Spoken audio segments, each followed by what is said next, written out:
Боловсрол соёл шинжилгээ ухаан спортын яам. Боловсрол телевиз хамтран үзүүлж байна.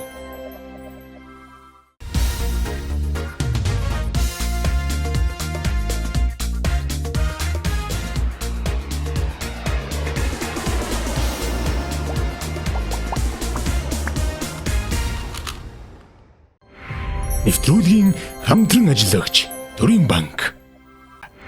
Нэвтрүүлгийн ерөнхий винтгэгч Ард санхүүгийн нэгдэл. Сайн байцгаана үзэгчдээ. Боловсрол соёл шинжилгээ ухаан спортын яам боловсрол телевизтэй хамтран та бүхэндээ хүргэж байгаа би багш нэвтрүүлгийн ээлж дугаар энэхүү эхлэхэд бэлэн болсон байна. Бид энэ удаагийн дугаараар бол хүүхдийн сэтгэл зүйг багш хүн хэрхэн таньж мэдэх вэ? Энэхүү сэдвийн хүрээнд бол явагдах болно. За багш хүн бол шилдэг сургууль хүмүүжүүлэгч байгаас гадна бол хүүхдийн сэтгэл зүйг бол таньж мэддэг байх ёстой. За энэхүү нэвтрүүлэг маань бол зөвхөн багш нарт гэлтгүү эцэг эхчүүд ч гэсэн маш сонирхолтой мэдээллүүдийг өгөх нь бол тодорхой юм аа. Ингээд нэвтрүүлгээ худалдаа үйлдвэрлэлийн их сургууль руу орж эхлүүлцгээе.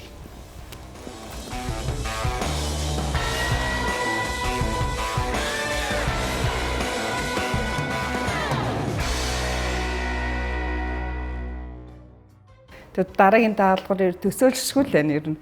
Өглөө усаад автобусын суугаад явахдаа бас л хаашаа явж байгаа бол ямар даалгавар бидэнд ирэх вэ гэсэн ер нь нэг сайн төсөөлөл байхгүй наа. Даалгавар одоо урд урдынхаас бас л хүндрэл яваад байгаа. Энэ одоо нийгэм тулгацсан л асуудлуудыг шийдвэрлэж байгаа учраас л нэлээд хүндрэх байхаа л гэсэн бодолтой байна.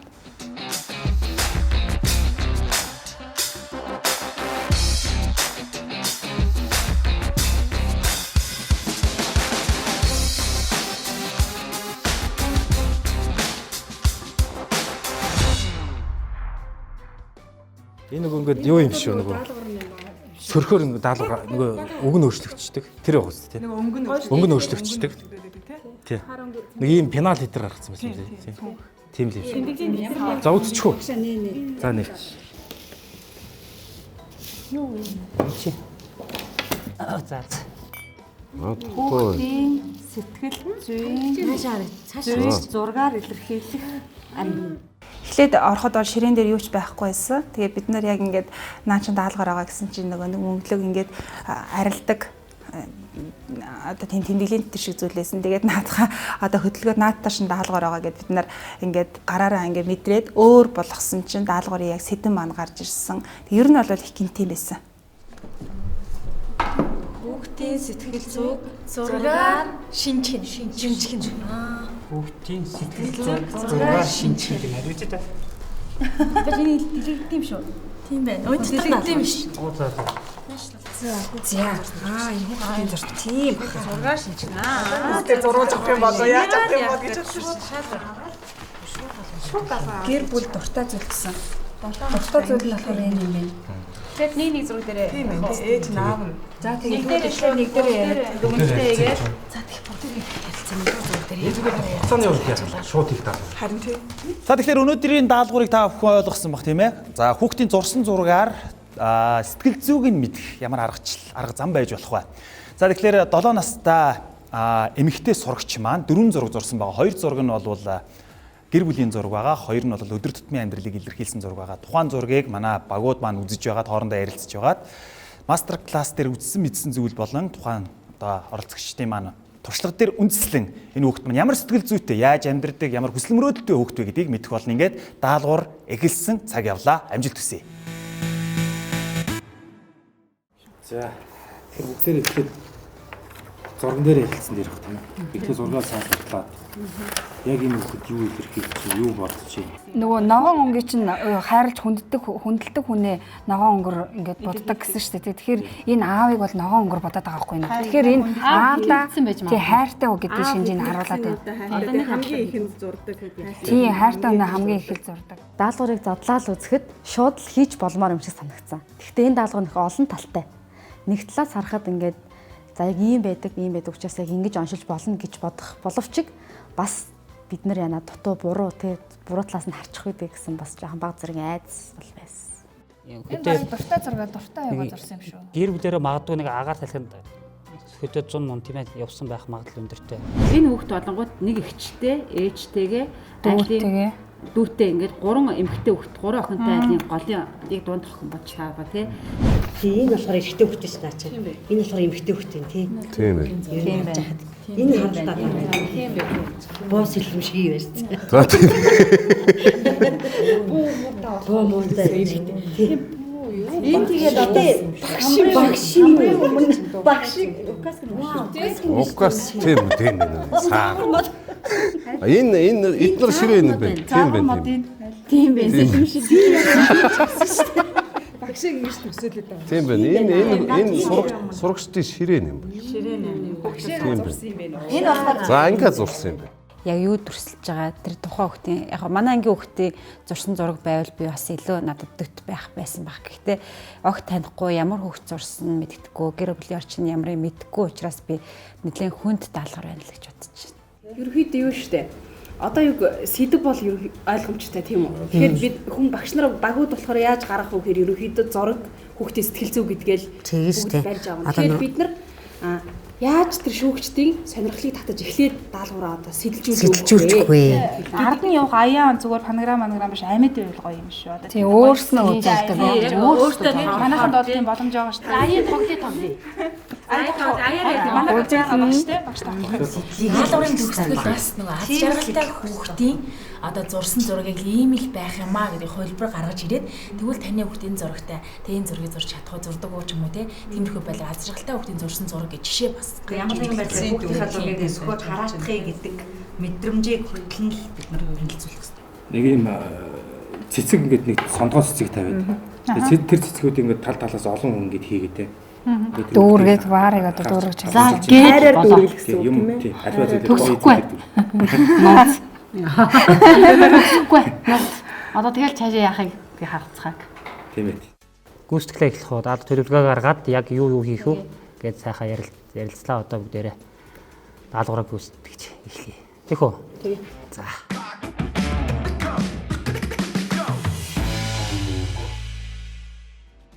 харьцуулсан юугаа ярьж. Хүүхдийн зурган дээр ажиглалтаа хийжлээ. Би багш нарын хандлагыг бас харж байна. Гишүүдийн өөрөг даалгавар хуваарлтыг тодорхойлоод бүгдээрээ ярилцаад ямар сэдвээр яаж хийх үү гэдгээ ярилцсан болохоор баг гишүүд болго өөр ингэсэн даалгаврыг авсан байгаа. Миний хувьд болохоор эцэг эхчүүд хүүхдүүдээсээ одоо санал судалгаа аваад зурган дээр нь ажиллаад явсан. Буян гишиг багш маань бас презентацийн бэлдсэн байгаа. За тэгээд нар мандах багш маань болохоор сэтгэл зүйчтэй бас зураачтайгаа холбогдсон. За бүгдээр нэг нэмэд үз. Тэнгүүтээ нэг нь сэтгэлдээ хэлье.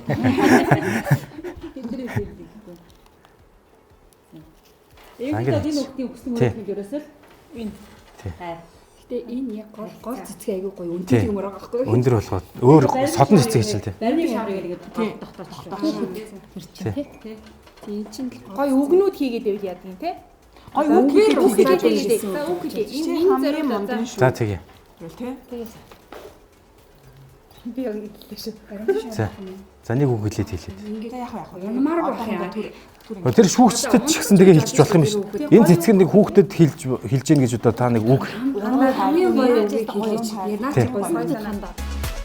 Багаараа бүх одоо багийн гишүүд өөр өөрсдийнхээ саналыг хэлээд хэлэлцээд тэгээд ер нь одоо бүх багш нар итгэвтэй байгаа. Инх жаргал багш маань ерөнхий удирдаад явж байгаа.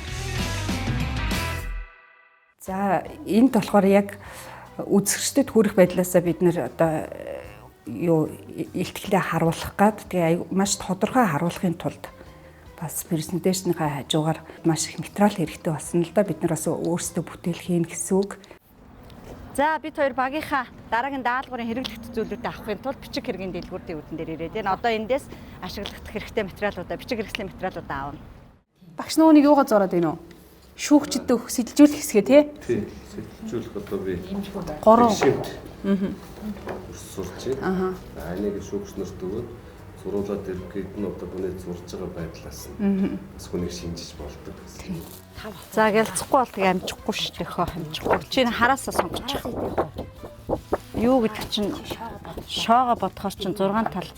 Гэхдээ 3. За болцсон юм шүү. Болцсон. Номоо дараад асууж. За амжилттай шүү дээ. Бичгэн дээр байгаа. За. Тэр хүүхдийн үүднээс хүүхдэд өөрсдөө хувирч хэрвээ энэ хүүхэд ийм хүүхэд байсан бол ингэж зурх байсан гэсэн бас нэг өөр хувилбарыг бид нар харуулахаар ингээд материалаа бэлдлээ нэлээд олон материал цуглуулж ирсэн.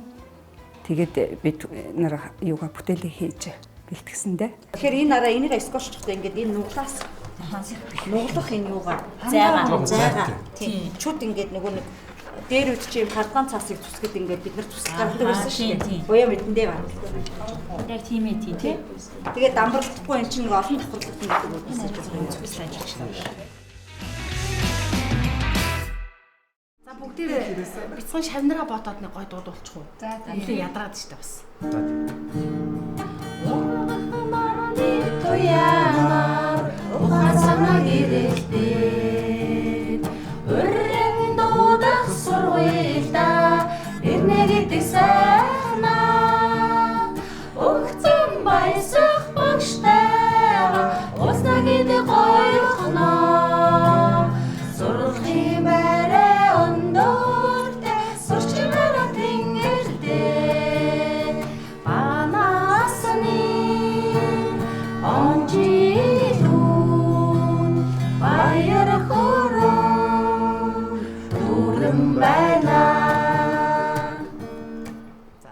За ерөнхийдөө одоо хэдүүлээ ингээ сайхан санаануудаа бацчлаа тий. Бүх юмаа бацсан юм чи одоо ингээд PPG-ч дуусгачлаа тий.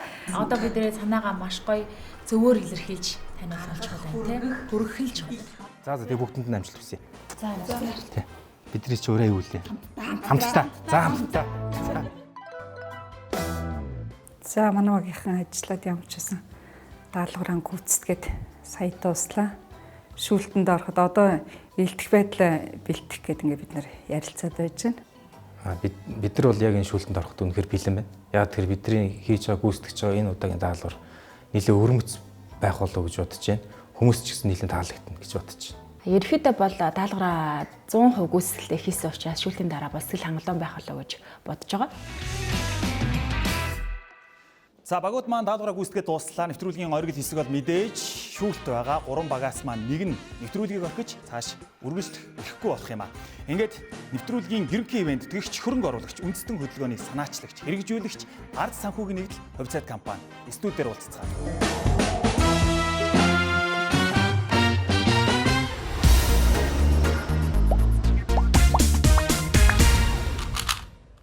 Нэвтрүүлгийн ерөнхий ивент тэгэгч ард санхүүгийн нэгдэл хүчтэй хамтдаа нэвтрүүлгийн хамтран ажиллагч илүү хурдан илүү шуурхай Гэлс банк үйлчилгээ.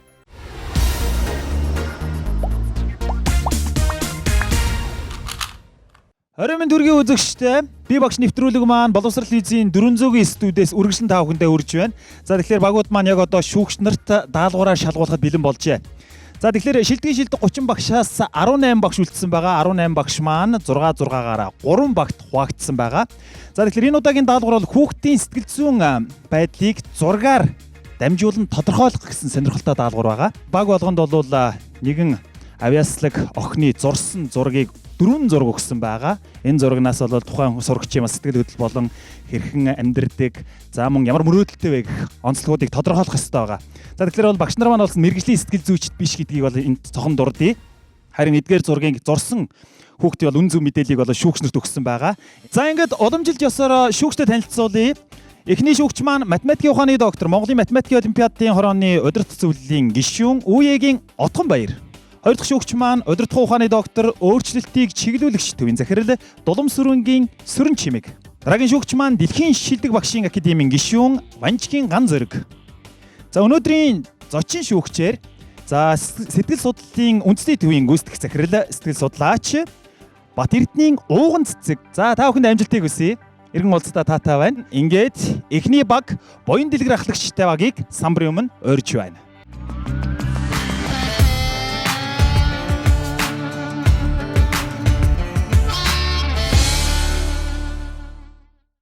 За сайн байцгаана уу? Та бүхэндээ энэ өдрийн мэндийг хүргэе. За та бүхнийг дэлгэцэнд харагдаж байгаа энэ хүү зургийг хэсгийн хугацаанд анхаарч харахыг хүсэж байна.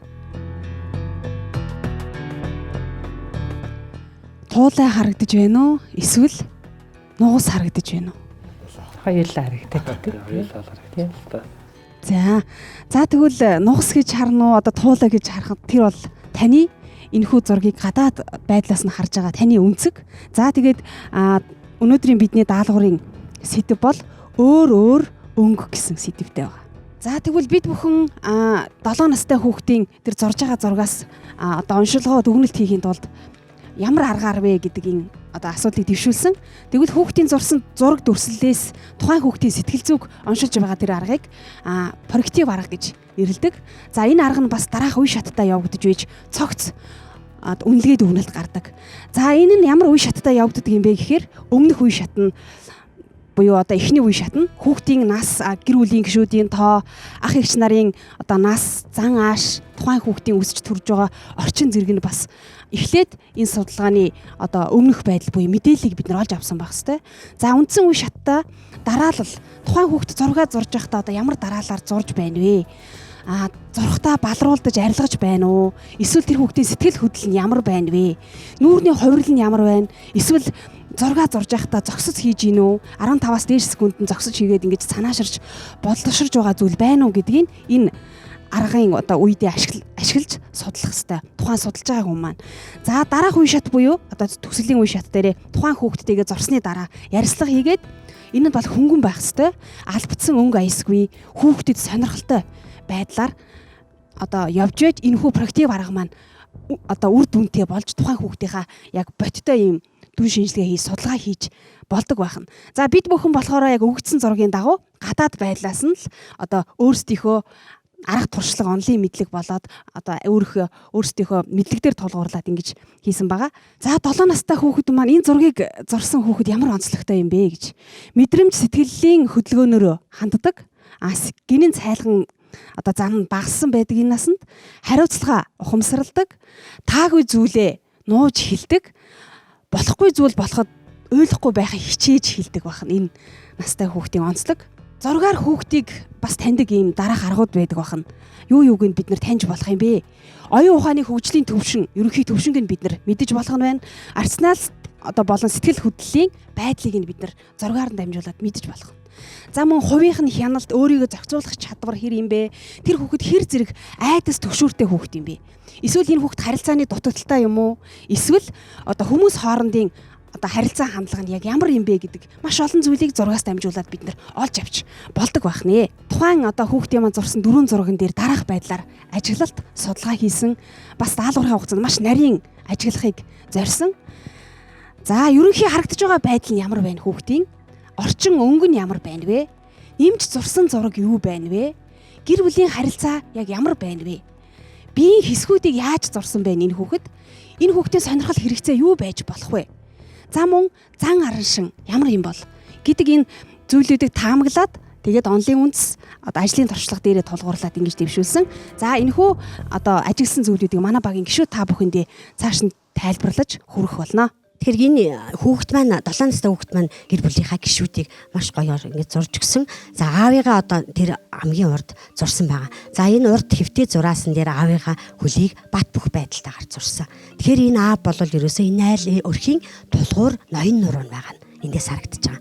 За тэгээ аавыгаа ногоон өнгөөр будаж зурсан маань болохоор зэрэг энэ бол аавыгаа маш их хүндэлдэг, гэр бүлийнхаа гишүүдийн хувьд болохоор маш чухал хүн байгаамаа гэдэг нь эндээс харагдаж байгаа. За ерөнхийдөө хүүхдээ ердөө хүсэл тэмүүлэл дүүрэн ирээдүйдээ ихтэй ийм хүүхэд байна гэдгийг бид бүхэн одоо инээж байгаа нараар зураг болгон дээр зураг зурхтаа инээж байгаа нараар зурсан мөн цэцгийн дэлбэг өөр илэрхийлсэн байдал нь маш их хүсэл тэмүүлэлтэй хүүхэд юм а гэдгийг илэрхийлж байгаа юм л да. За ингээд бид нар хүүхдийн зураг дээрээс онцлогоо хийгээд энэ хүүхэд маань сэтгэл зүйн хувьд ийм онцлогоо юм а гэж үзэхэд бид нар хэрвээ тухайн хүүхдийг онцлоход зураг уншихад бол бид нар ингээд зургийн зураас болгоныг зүг нь хаашаа харсан байна уу, зайн хаана байна уу, байршил нь хаана байна уу, мөн нэмэлтээр ямар зүйлийг оруулж ирсэн байна уу гэдэг зүйлээс нь харж шинжилж байгаа шинжилгээ маань 100% баттай яг ийм гэсэн үг биш юм байна. Ингээд бид нар хүүхдийг харахтаа олон талаас нь харж шинжлэх юм байна. Дараа нь бид нар багш нар хүүхдийг бүх хүүхдүүдийг ижилхэн ийм нэгэн хайрцагт барьж бүгдээрээ адилхан шүү гэж харж болохгүй юм аа. Ийм нэг загварт баригдмал байж болохгүй юм аа гэсэн санааг энэгээрээ илэрхийлэхийг хүсэж байгаа юм. Тэгээд хитрхи бараан биш аль өнцгөөс нь харах вэ гэдгээсээ болох нь байна. Тэгээд хүүхэд бол өөр ертөнц, өөр дотоод хэвшинч өөрийн ертөнцтэй тэрийг бид нар зөв оншилж харахын тулд нарийн страта үйл ажиллагаа байдаг юм байна. Зургаар шинжинэ гэдэг маань. Хүүхэд бүр өөр ертөнцтэй тухайсаа яриглаа. Тэгвэл та хүүхдийнхээ ертөнцийг ямар өнгөөр будж байна вэ? Ингээд хүүхэд гэдэг бол цав цагаан цаас. Энэ цаасан дээр ямар өнгө будгаар юу зурагдах нь зөвхөн та биднээс шалтгаална. Инээс нар бол өөртөө итгэлтэй баяр баясгалантай элэг бүтэн байдлыг илтгэж байдаг. Өнгийн цэцгээс өвс ногоотой үүлгүй тэнгэр. Энэ бол айдасгүй амар амгалан байдлыг илэрхийлнэ. Гэр бүлийнхэн дотны хүмүүсээ хуудасны голд зурж байвал гэр бүлийнхэнтэйгээ холбоо харилцаа таатай байна гэсэн үг. Гар гараасаа барилдсан байдал нь бүр хоорондын харилцаа маш халуун дулаан байна гэдгийг илтгэж байгаа. Мөн хүүхэд зурган дээр таныг хамгийн томоор болон хамгийн ихэнд зурж байвал та тэр хүүхдийн хувьд хамгийн чухал эрхэм хүн байна гэсэн үг юм. Мэдээж гэр бүлийнхнийхээ хувцсыг маш гоё нэгт нямбай зурсан бол хүүхэд нэгт нямбай эмгэгцтэй байдалтай хүүхэд байна гэсэн үг. Гэрийнхээ хаалгыг нээлттэй мөн яндангийн утаа шингэн байгаагаар харуулбал энэ их энгийн амар амгалан байдлыг илтгэж байдаг. Хүүхэд зурсан зургаа өнгө будгаа илэрхийлж гэрэл гэгээтэйгээр харуулж байгааг хүссэн бол хүүхдийн амьдрах орчин амьдралыг үзэх үзэл нь энд харагдаж байдаг юм. Бидний даалгаврын хугацаанд гүйцэтгсэн энэ зураг шиг Монгол айл болгон аз жаргалаар дүүрэн амин хайртай өрс маань амгалан тайван одоо тийм сайн сайхан байх болдог. Тэгэд эцэг эхчүүд бид чинь хүүхэд багчуудынхаа метролог гадаад хэрэглээнд нь ланхаарлах зарцуулдаг, халамж тавьдаг. Гэвч хүүхдийн дотоод ертөнц сэтгэл зүйд нь хэр их анхаарал тавьдаг бол та бас нэг бодоод үзээрэй. За тэгэхээр бидний дүгнэлт бол аав ээжийн анхаарал халамж, эцэг эхийн хүүхдээ хэр зэрэг хүлээн зөвшөөрж байгаа байдал, гэр бүлийн таатай орчин, гэр бүлийн гишүүдийн харилцаа уур амьсгал хэр байгаагаас одоо нөлөөлж хүүхдийн сэтгэл зүй бол одоо маш өөрчлөгдөж ховсж идэг. Тийм болохоор үүнд эцэг эх болоод багш бид бүхний үүрэг оролцсон маш чухал юм. За мөн хүүхэд бүр өөр гэсэн онцлогтой. Тэгвэл тэд маань одоо тэдний ертөнц маань гэгээлэг байж чадвал багш бидний сургууль хүмүүжүүлэх үйлс маань ариун байж, эцэг эх бидний хамтын харилцаа сайн байж, хүүхэд маань одоо Монголын ирээдүй, хойч ирээдүй маань одоо маш мэдлэгтэй, боловсралтай, зөв иргэн болж төлөвшөх юм аа. Тэгээ та бүхэндээ баярлалаа. За тэгээд нэмээд хэлэхэд манайх болохоор нөгөө энэхүү хоёр бодит үзүүлэнгээрээ бас нийт баг боловсролынхаа багш нартаа ийм байдлаар бүтээлч үзүүлэг хийж ашиглаж ямар ч хичээл дээр хөрвүүлж ашиглах боломжтой гэдэг бас санааг өгөхийг зорьсон юм аа. За баярлалаа. За баярлалаа. За та бүхний тавьсан танилцуулга бол маш их таалагдлаа, стараатай, за тэгээд их ойлгомжтой болсон байна. Тэрэнд нь баяр хүргэе. За дээрэс нь яг хэнийг тодорхойлох гээд аавыг гэдгийг нэгдүгээр тодорхойлсон 7 настай хүүхдийнхээ яг онцлогийг гаргаж ирж тодорхойлсон. Дээрэс нь яг энэ арга маань өөрөө юу вэ гэдгийг гаргаж ирсэн нь бол надад одоо маш их чухал ач холбогдолтой санагдлаа. Тэгэхээр хэнийг юуг тодорхойлох гэж байгаа вэ? Ямар аргаар тодорхойлох гэж байгаа гэдэг бол багш нарын хувьд бол маш их чухал байх хэрэгтэй. Яагаад гэвэл багш маань өөрөө өдөр тутамдаа хичээл заахаас гадна бас судлаач болж идэг гэдгийг гаргаж ирж тавьсан болов уу гэж ингэж бодож байна. За их богино хугацаанд даалгавраа сайн гүйцэтгэсэн харагдаж байна. Тэр проектив аргынхаа давуу тал, сул талыг нь бас сайхан гаргаж ирлээ. Миний хувьд нөгөө хүүхдийг өөр ертөнц гэдгийг нэлээд тодтогч гаргаж өгсөн. Тэрийг айгүй сайн батллаа. Тэгээ хамгийн таалагдсан юм тэр нөгөө өөр өнцгөр хараад тэ нэг квадратаараа бараан тал болон эрэг тал гэдгийг ингээ гаргаад салгаж гаргаснаа тэгээ сонирхолтой байлаа. За баярлалаа. За баярлалаа. За баярлалаа. Амжилт хүсье. За дүгнэхүү та юу ч харав энэ багийг.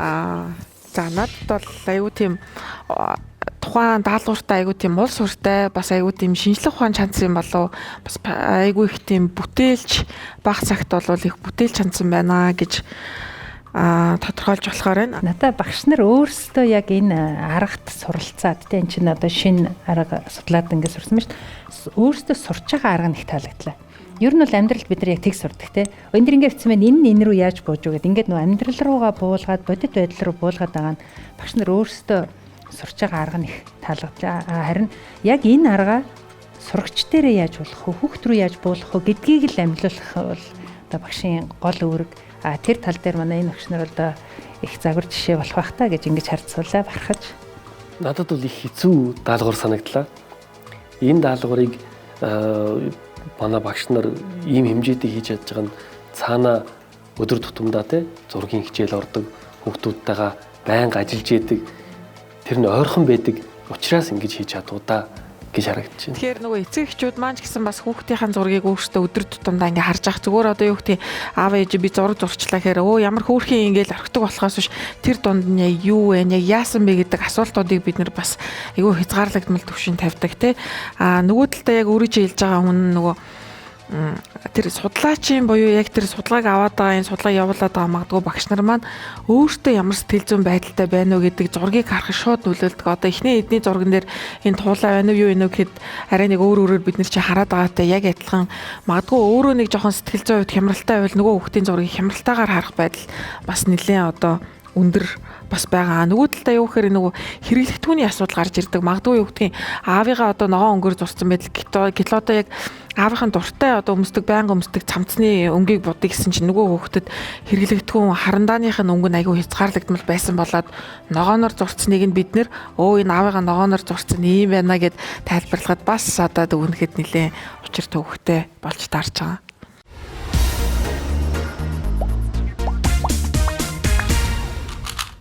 Нэвтрүүлгийн хамтран ажиллагч илүү хурдан илүү шуурхай Гэлс банк үйлчилгээ. Нэвтрүүлгийн ерөнхий вентгэгч ард санхүүгийн нэгдэл. Хүчтэй хамтдаа.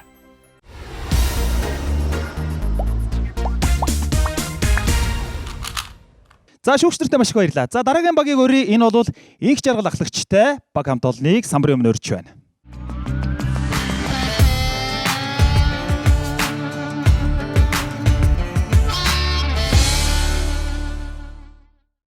За сайн байцгаана багш нараа.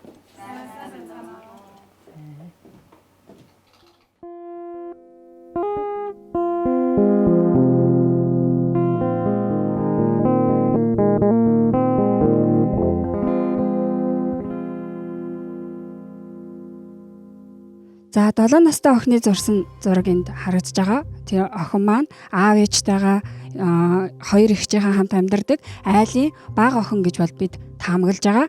За охины зурсан зургийг бүгдөө хамтдаа ажиглая. Охин нарыг зүүн дээд болонд нь нүдтэй, хамартай, амтайгаар инээмсгэж байгаар дүрсэлсэн байна.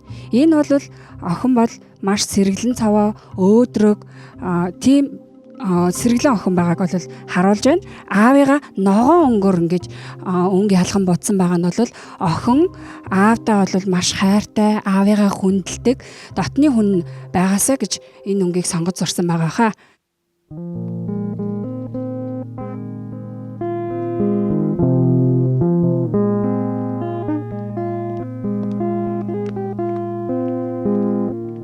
Бүгдээрээ энэ цоожийг онгойлгоё. Энэ цоожийг онгойлгоход эдгээр түлхүүрээс аль нь таарахыг би мэдэхгүй. Та хэд мэдж байгаа юу? Мэдэхгүй тий. За тэгвэл энэ цоожны ард ямар ч хаалга байж магадгүй. Ямар хаалга байгааг тий.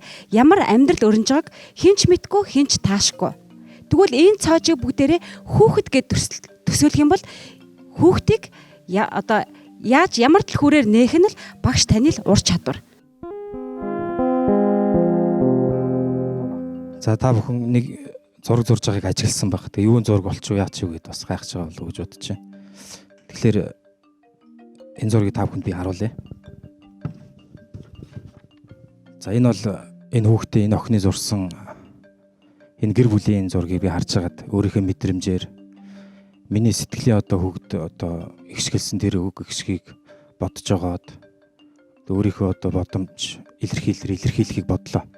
За нар ус хоёр бол сэтгэл зүйчд болохоор аав ээж гэдэг юм билээ. Нарын аав ингээд ус зурчих юм бол ээж гэд. Тэгээ энэ хоёрын харьцааг нь аваад үзэхэр наран тал ээжийн хайр магадгүй арай илүү. Тэгээ аавын орон зай их тутчих. Тэгэхээр аав хүний орон зай ямар чухал юм бэ гэдгийг л энэ зургандаас зүгээр нэг хитгэн дүрслэлээс харж болохоор. Тэгээ нэг яндангаасаа нэг гоё утаа гарч байгаа халуун дулаан уур амьсгал. Тэгээ гэр дээрх тэр нэг дугуй дүрслэл. Тэгээ тэр дугуй дүрслэл бусад зурган дээр ерөөсөө байхгүй байна. Тэгээ бид тэр дугуй дүрслэлийн ад жаргалын тэр гоё мэдрэмж юм болоо гэдэг энэ тэнгэр дээрх тэр ад жаргалын мэдрэмжийг би бас оруулж өглөө. Энэ охин өөрийгөө зурсан байгаа. За өөрийгөө зурхтаа болохоор цаасны яг гол хэсэгт нь өөрийгөө томоор зурсан. Энэ хүүхэд өөртөө итгэлтэй тэгээд бусдын анхаарлыг татахыг хүсдэг хүүхэд. За цэцэг зурхтаа цэцгийнхаа дэлбэг олон өнгөөр одоо ялгаа зурцсан. Энэ хүүхэд бол хүсэл мөрөөдөлтөө тэрнийхээ төлөө тэмүүлдэг. За тэгвэл бүгдээрээ энэ охинд зориулаад гişүүд багш нар маань нэг сайхан үгийг өөрсдөө бодъё. Та энэ охинд ямар одоо үгийг хэлэх ёстой вэ? Амжилт хүсье гэж хэлэхэд одоо нийтлэг хүүхдүүд хэлдэг. Бид хайр гэж хэлье. Баярлаа.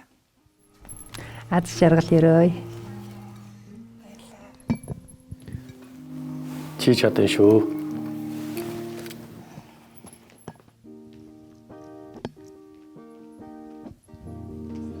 Чи сайн хүн болж чаднаа. Хичээгээрээ. Баярлаа. Чи үргэлж инээмсэглэж байх ёстой. Чи бол цор ганц үн цэнтэй хүүхэд. Чи бол энэ дэлхийн хамгийн гоё цэцэг шүү гэж хэлье. Тийм ээ, энэ цэцэг өндөр болсон, том болсон, олуулан болсон.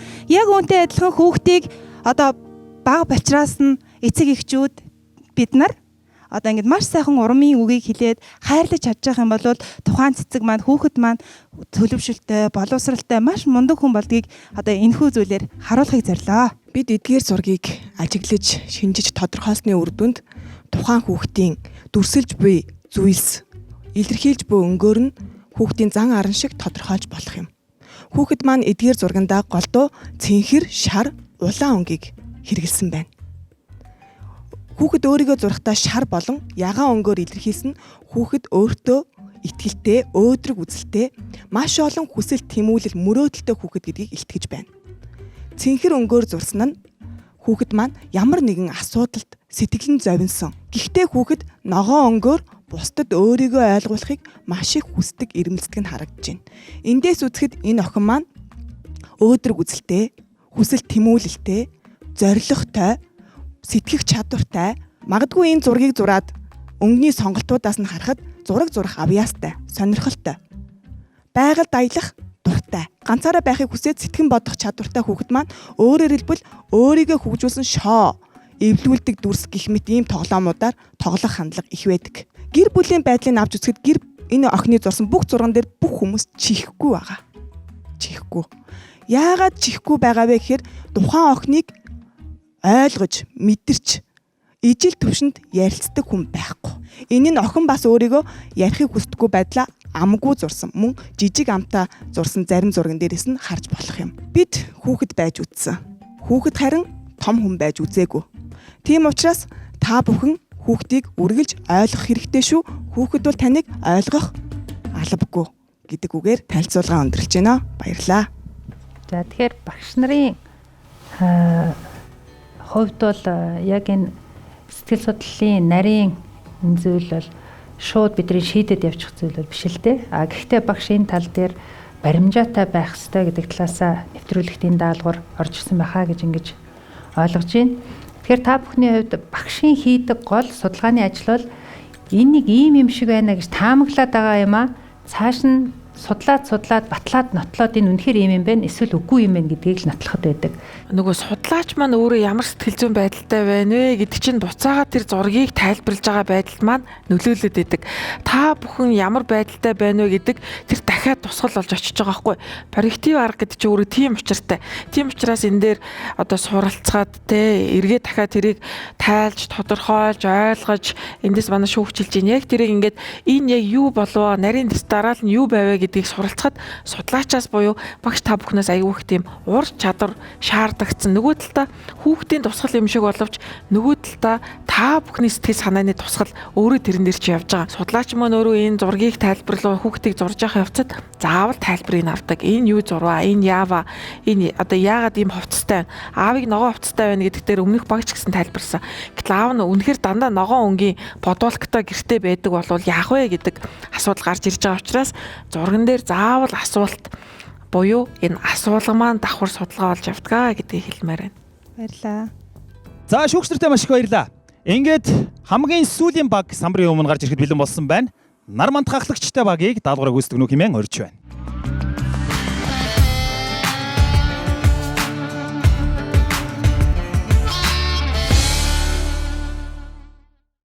За сайн бацгаана уу? Та бүхэнд энэ өдрийн мэндийг хүргэе. Нар мандах ахлагчтай. Манай баг нь энэ удаагийн даалгавраа бяцхан ертөнцийн нууц сэдвийн дор бэлтгэлээ. Бид хүүхдийн сэтгэлийг хэрхэн ойлгох юм бол мэдэрч чаддаг болов уу? Хүүхэд бүрийн дотор маш том ертөнц оршин байдаг ба түүнийг үгээр хүүхэд маань бүрэн илэрхийлж чадахгүй ч гэсэн цаасан дээр зурж дүрслэхдээ хэний ч нөлөөнд автахгүйгээр илэрхийлж чаддаг юм байна. За тэгэхээр ер нь бол хүүхдийг өөрийг нь хүүхдийн ертөнцөөр харна гэдэг нь маш их чухал юм. Тийм үүднээсээ бид тодорхой өөр төвшний амьдралтай, одоо гэр бүл салалттай, гэр бүл нь сайхан ур амьсгалтай гэх мэтчлэн яг 7 настай хүүхдүүдээс төвөрлээд яг энэ гэр бүл сэдвийн дагуу зураг даалгавар өгсөн байгаа юм. За тэгээд ингээд харахад харьцуулаад харахад эхний маань хүүхэд одоо маш аз жаргалтай гэр бүл, одоо гэр бүлийнхаа гишүүд нь хоорондоо салангад байгаа боловч хүүхэд маань өөрийнхөө зургийн төв хэсэгт зураад шаар барьснаар гэр бүлийнх нь бусад гишүүд болохоор бүгдээрээ сагстай жимс барьж байгаагаар дүрсэлсэн нь энэ гэр бүл бол нэгэн зөвхт явж чаддаг, нэгэн санаа зорилготой, тийм үү хамтаж ийм эвтэй найртай гэр бүл гэдгийг харуулж байгаа юм. Гэтэл хоёр дахь зураг дээр болохоор гэр бүлийн тогтворгүй байдалтай, харамсалтайнуудаа аав ээж хоёрын салчихсан ийм хүүхэд маань дүрслэхтэй одоо зургийн өнгийг хар бараанаар бас өөрийгөө нэг талд нь ээж тэгээ нөгөө талд нь аав дүүнраа ингээд маш том байшингийн хоёр захт зурсан байна. За гурав дахь зурагт болохоор гэр бүлийн байдал маань тогтвортой боловч энэ аав нь одоо ажлынхаа маш их завгүй байдгаас хүүхдэд анхаарал бага тавьдаг. Харин энэ хүүхэд маань болохоор ээж эгчийнхээ анхаарал маш их байдаг гэдгийг шууд ингэ харагдаж байгаа. Аавыгаа жоохон зайтай зурчихсан. За тэгээд энэ зургуудаас харахад бид юуг харахыг зорьсон бэ гэхээр энэ бидний харах гад судлах гад байгаа 7 настай охин маань ямар нэг юм одоо хийсвэрлэн бодоод гэр бүлийг одоо өөрийнхөө хүссэн ч юм уу гэр бүлээ зурсан байж магадгүй юм. Тэгвэл энэ яг 7 настай хүүхдүүд яг гэр бүлээ тэр чигээр нь зурдгийн болов уу гэж бодсны үдэн дээрс бусад хүүхдүүдээр зурхад үнэхээр энэ насны хүүхдүүд бол яг л гэр бүлээ байгаагаар нь төсөлдөг юм байна. За дараагийнх нь болохоор миний дуртай зүйл гэдэг. За ерөөдөө 7 насны хүүхд болохоор юмыг боддоор үйл явдлыг тоочж дүрсэлдэг.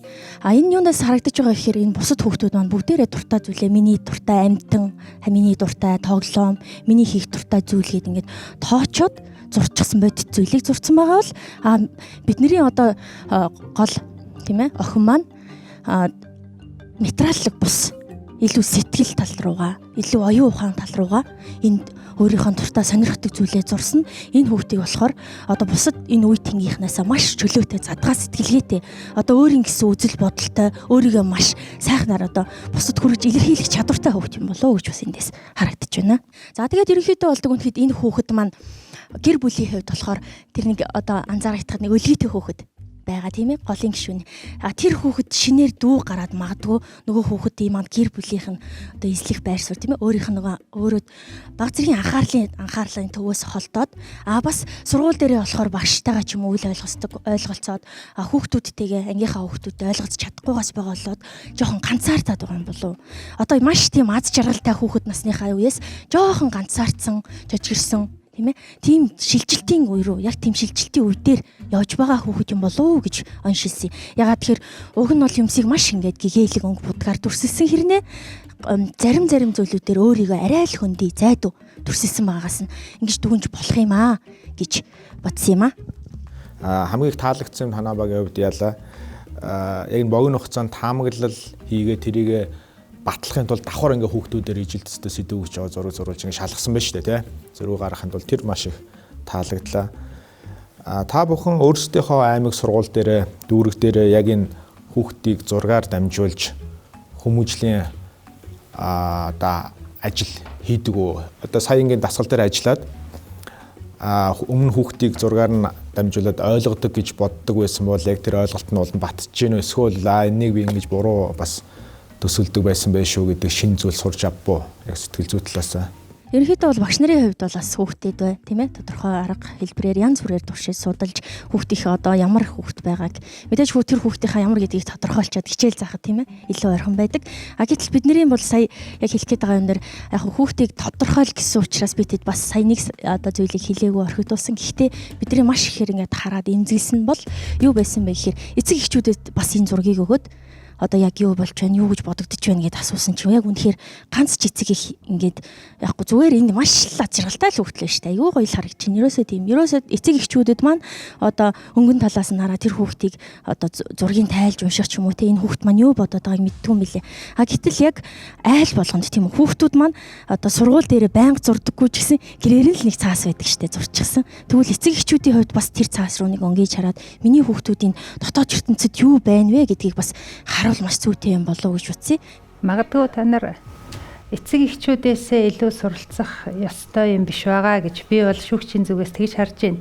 Яг гэвэл энэ хүүхэд үнэхэрийн аз жаргалтай гэр бүл, гэр бүлд нь ямар ч асуудал байхгүй ийм гэгээлэг ийм айл байсан. Ийм айлын 4 хүүхэдтэй айлын нэг охин байлаа. А гэтэл бид нар туршлага бол үнэхээр гайхамшигтай зүйл мөн. А гэхдээ бид нар дэндүүх бараан талаас нь харсан юм биш байгаа гэдэг ийм санаа надад төрж суулаа. За баярлалаа. Баярлалаа. Амжилт хүсье. Би бас яг та бүхэнтэй санал нэг байна. Ер нь бол онол дангаараа одоо төгс биш те. Тэгэхээр онол байх хэвээр, туршлага байх хэвээр, за мэдрэмж байх хэвээр, тухайн хүүхдэд ажиллах, хандлах тэр сэтгэл энэ бүх юм маань ингэж нийлжээж багшийн ажил гэдэг энэ нэр төртэй энэ сайхан ажил маань өөрөө юм төгс зүйл болдог. Тэрнийх нь одоо бүтээл нь хүүхдүүдийнх нь тэр сайн сайхан байдал ерөнхийдөө болдсон болов гэж ингэж боддог. Тэгэхээр багш нар маань аль юу гэдэг хит туршлагатай ингэж дулдуулах биш, хит онлыг ингэж шүтэх биш те. А дахиад эн чинь юу гэхээр багаар илүү сайн ажилласан, илүү хоорондоо ярьсан тэр баг бол айгүй бас хүчтэй байд юм байна гэдэг давхраас би бол ингээд бас хараа сууж илаа. Тэгэхээр энэ багшийн ажил гэдэг чинь дангаараа хийдэг юм биш. Дангаараа нэг юм бодвол тэрэндээ зовоо шаналал баярлаад байдаг биш. Хамтраж та хоорондоо нөгөө баг болж нэгдэх, хоорондоо асуудлаа ярилцах, сайн сайхан юм ярилцсны үр дүнд эргээд зөв шийдэлд бас хүрч болох тийм байдлуудыг бид нэр бас багуудаас олж харлаа гэж ингэж бодож байна. Тэгээд сэтгэл одоо хангалуун ингээд сууж байна гэж хэлэхээр байна. Энэхүү багууд маань өөрсдийн даалгавраа танилцууллаа. Ингээд хэсэг ормын дараа нэг баг нэвтрүүлгийг орхих дүрмтэй. Ингээд нэвтрүүлгийн хамтран ажиллагч илүү хурдан, илүү шуурхай Газбанк үйлчилгээ эргээд уулзцгаая.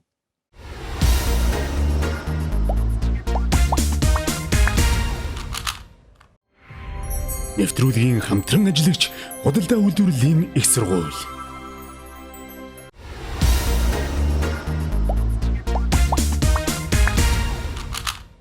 За нэвтрүүлэгт эргэн давтаа морилно ингээд шүүгчнэр бан дүнгээ гаргасан байна. 3 багийн ахлагчдыг самбарын өмнө өрж байна. За миний эхний дурдсан багийн ахлагч багтайгаа хамт цааш нэвтрүүлгийг үргэлжлүүлэх эрхтэй болно. Ингээд аюулгүй болсон баг аль баг вэ?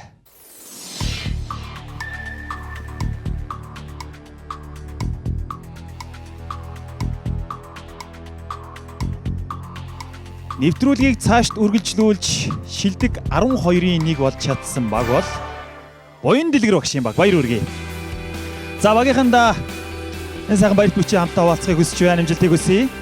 За миний өмнө нар мандах багш болон инх жаргал багш зогсож байна. Энэ хоёр багийн ахлагчдын аль нэг баг нь нэвтрүүлгийг цаашд үргэлжлүүлэх эрхгүй болно. Багийн гишүүдийг бүгдийн самбарын өмнө өрж байна.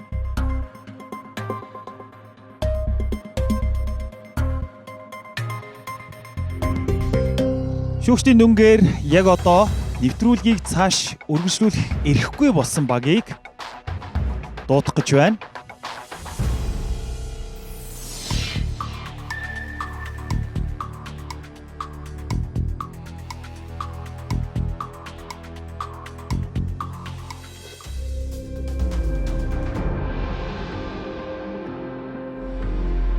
Нэвтрүүлгийг цааш үргэлжлүүлэх эрхгүй болж гэртээ харих багаар нар мандах багшийн баг тодорсон байна. За Нарманд багш багийнханд үлдээд бусд амжилт хүсье. За даалгавар маань нэлээд хэцүү та бүхнийг сорьсон тим даалгавар байлаа. Та бүхний шийдэл арай л бараан тал руугаа хэтэрхий хазаагаа явцсан бодит байдлаасаа зөрсөн болчихоо даа гэж харагдаж байна. Миний хувьд 3 үзүүлэлтээр дотроо багуудыг эренбилж жигсаахаа хичээсэн. Эхнийх нь болохоор бүтээлч байдал, тэгээ креатив байдал гэж ярьдаг. Дараагийнх нь яг та бүхний яг энэ зургийг харж байгаа харах өнцөг. Тэгээ гурав дахь нь яг хандлага гэдэг зүйл. Тэгээд оноогоор жигсаагаад үзэхэд нөгөө багуудаас энэ үзүүлэлтээр арай жоохон солгон гарлаа.